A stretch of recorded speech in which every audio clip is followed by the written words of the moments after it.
Hello everyone, स्वागत है आप सभी का यूट्यूब साइली चैनल में। फ्रेंड्स, फर्टिलिटी डाइट में दही को अनिवार्य रूप से दिया जाता है और दही फर्टिलिटी के लिए इम्पॉर्टेंट भी है।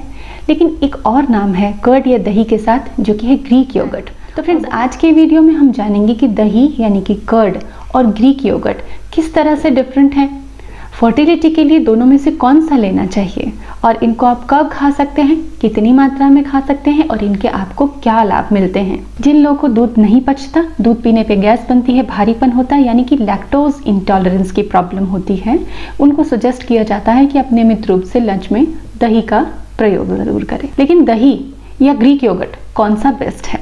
तो फ्रेंड्स, दही और ग्रीक योगर्ट में थोड़े से डिफरेंसेस हैं। आप चाहे दही ले चाहे ग्रीक योगर्ट लें, ये दोनों ही आपके अंडों को, महिला के शरीर में जो एग बनता है, जो अंडे बनते हैं, उसको मैच्योर करने में मदद करते हैं, ओव्यूलेशन कराने में मदद करते हैं। साथ ही बहुत सारे ऐसे विटामिन होते हैं हमारे शरीर में जो हम भोजन से लेते हैं चाहे सप्लीमेंट से लेते हैं, उनको एब्जॉर्ब करने के लिए ये माध्यम का कार्य करता है।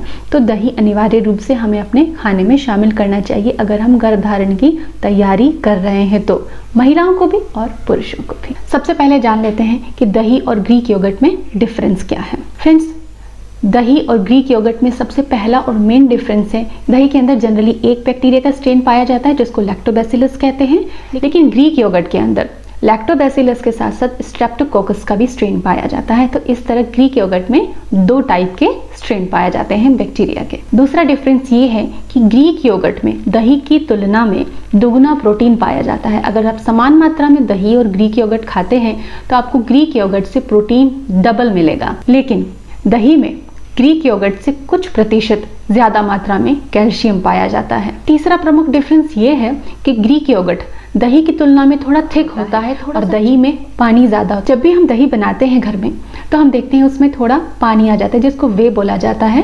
अगर हम कंसिस्टेंसी की बात करें तो ग्रीक योगर्ट थोड़ा सा चिपचिपा होता है। आप अपनी दोनों फिंगर्स के बीच में ग्रीक योगर्ट को लेंगे तो आपको चिपचिपाहट मालूम होगी, लेकिन दही के साथ ऐसा बिल्कुल नहीं होता है। इसका एक खास कारण ये है कि ग्रीक योगर्ट में प्रोटीन ज्यादा होता है दही की तुलना में। ग्रीक योगर्ट हो चाहे दही हो, दोनों ही आपके पेट को स्वस्थ रखने के लिए बहुत अच्छे हैं। जो भी आपकी सुविधा अनुसार आपकी उपलब्धता में हो आप उसे ले सकते हैं। लेकिन अगर आप पतले होना चाहते हैं, आपका वजन काफी ज्यादा है, तो आपको प्रोटीन अच्छी मात्रा में लेना चाहिए और उसके लिए सजेस्ट किया जाएगा कि आप ग्रीक योगर्ट का सेवन करें।